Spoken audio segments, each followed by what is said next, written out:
Hey guys, welcome back to the YouTube channel. Today we are going to be reacting to a video interview from Russell Peters, one of my favorite comedians out there, where he spoke about cancel culture, political correctness, and comedy in general. With that being said, let's jump right into it. Did you ever think when you were starting out, 33 years ago, that you'd be where you are today? No, not on any day. I was, you grow up with the Canadian mindset. The Canadian mindset is, if I could just get enough to have what I need, I'm good. But as I started doing it, I was like, wait, there's possibility to do more than what I'm doing, or get more than I'm getting. And I started focusing on that more. And I was like, you know what, I really want to take this to another level. I don't just want to blend in. In general, that's just a great mindset to have, especially for those that want better in life. Don't just settle for the bare minimum. Push for more. There's a lot more to life. I want to stand out. And that's what I focused on doing. I still do that to this day. What's your material now? What's your focus on? Now I'm dealing more with where I'm at in life. You know, I'm a 52-year-old man. 4 years ago I had one child, now I have four. He went into lockdown and came out with more. Two I made and two my wife made, So I'm dealing with a different range of kids, 30, 28, 12, and 3.5. So I've got this whole, this is a different world I'm dealing with now. True. And I'm focused on being concerned about the future, and the sensitivities. And we complain about the sensitivities of the young people nowadays, but when you become introspective, you start to realize that their sensitivities are because of our generation. My generation caused that. Okay, My generation created political correctness. Facts. Now we're going to dive into some deep stuff right here. Right. So this was our little attempt, and then it blew up in our face. I put clips out on my Instagram, and a lot of times I don't put the clips out because I'm like, I don't want to hear from people that don't understand what I'm doing. I don't want these knuckleheads to get on there and be like, oh, that's not, So you got these young people that are trying to be these social warriors, and you're like, get the out of my face with your bullshit. You know what? It's not just comedians that go through this. There are those in different aspects of life that go through this, that have to censor or heavily limit themselves from having a conversation in their own page because of just the fear of just having a bunch of people trying to crash on you. It's sad because that just limits the conversation. It limits the human experience. Okay, is there a point where you can cross the line into being offensive as opposed to making fun of someone who gets it and doesn't mind the fact that you're poking fun at them? Listen, I have this line in my act. I say, just because you're offended doesn't mean you're right. I agree. There's plenty of things that offend me on a daily basis, but it doesn't mean I'm right, and it doesn't mean that it's somebody else's problem. If something bothers you, that becomes your problem. It shouldn't become the world's problem, and it shouldn't become it's for you to deal with. And the problem is we have a new generation of kids that have no coping mechanisms. I agree with that. It kind of falls into that same whole ballpark of it's okay for someone to offend. It's up to you how you take that offense and how you react to that offense. They're two different things. So someone can say something that would offend one person and another person would be cool about it. It's how you then react to it. That's a whole different issue. They don't know how to cope with any adversity. But then didn't Chris Rock say he doesn't like going to university campuses anymore? None of us do. Yeah. No comic will do it anymore. It's sad. Because we're not going to play by their rules. You're ruining free speech. That's why when they're trying to cancel the past, you can't cancel the past. You can't erase history. He's not lying. He's not lying. A lot of kids on campuses are, in a sense, the one actually destroying free speech because they claim that they want free speech, but their actions are actually leading to the destruction of free speech as a right. But then when you get older is when you then see it affecting yourself and you're like, oh, yeah. All you can do is learn from it. Because if you cancel it and you erase it, it's going to repeat itself. Well, Archie Bunker really pushed the envelope, right?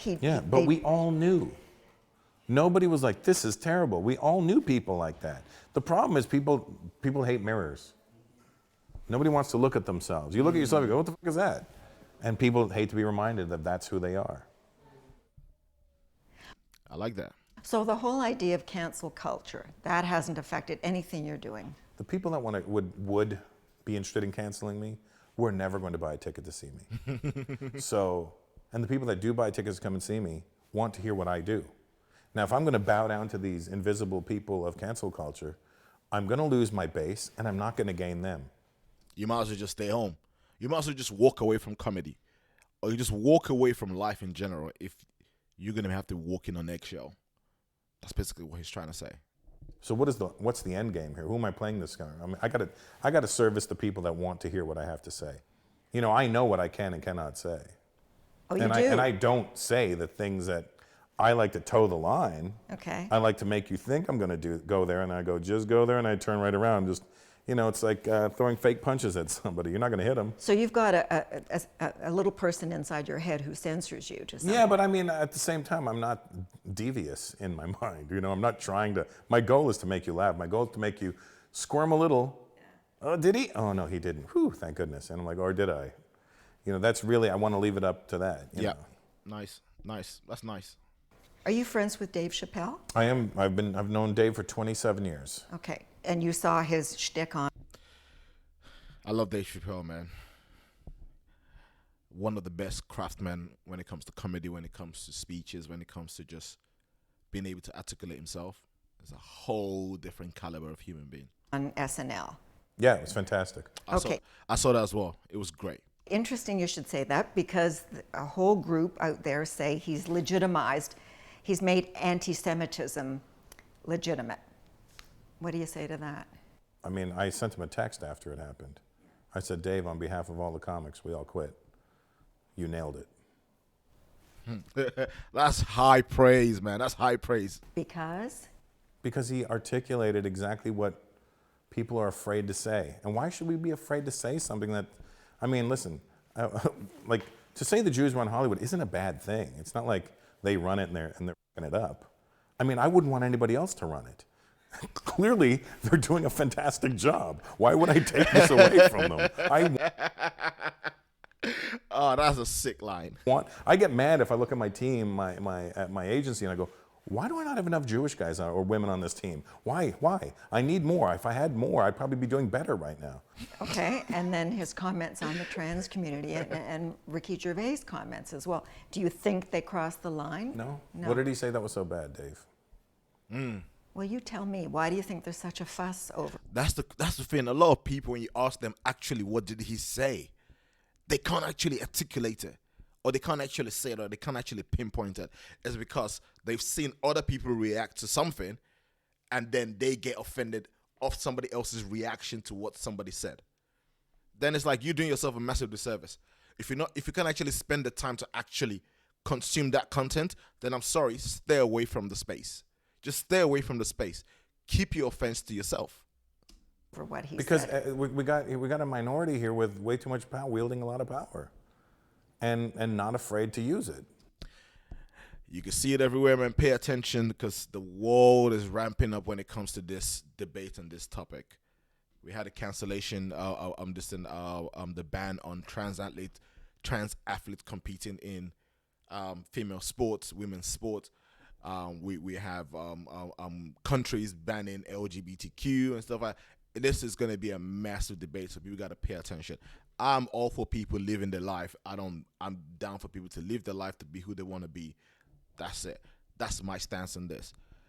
But the world is changing. Things are moving. You just got to keep an eye on it. And just because you try to shut somebody up doesn't mean what they're saying isn't valid. People really got to get out of their head out of their ass. And it's one of those things where it's like, listen, funny is funny. If you're fucking soft, don't look at it. Don't. If it's listen, I don't like horror movies. I don't watch them. Yeah. It's pretty simple. It's really a basic thought process. It's as simple as that. Horror movies don't scare me, they bother me. You know what I do? I don't watch them. But do you think that we're living in an environment now where people aren't able to laugh at themselves as much as they used to? Well, then that's not my problem. Then we're looking very... True. A lot of people are just so stuck up. take themselves way too seriously. You're literally not really you're not that important for you to take yourself that seriously. A very bleak future. The more serious people get, the worse the future looks. I'm all about what's funny. You know, in comics, we have a dark sense of humor. Yeah. It doesn't matter, like, as soon as a bad thing happens, we immediately have jokes written about it. We'll never do them in public, but we'll text each other. If you were ever in a comedian's chat room, you'd be like, wow, I want to see some of those jokes. This is dark, and now that's cancelable. Yeah. Like, we're all like, man, if anybody ever saw what we say to each other, we would be done. Oh, man, you know what? I really enjoyed that. I enjoyed his take on cancel culture, on political correctness. But yeah, just an interesting take. Hopefully you enjoyed listen to the video as well. Please do like, comment, subscribe, and share your thoughts in the comment section below. And until the next time, peace out.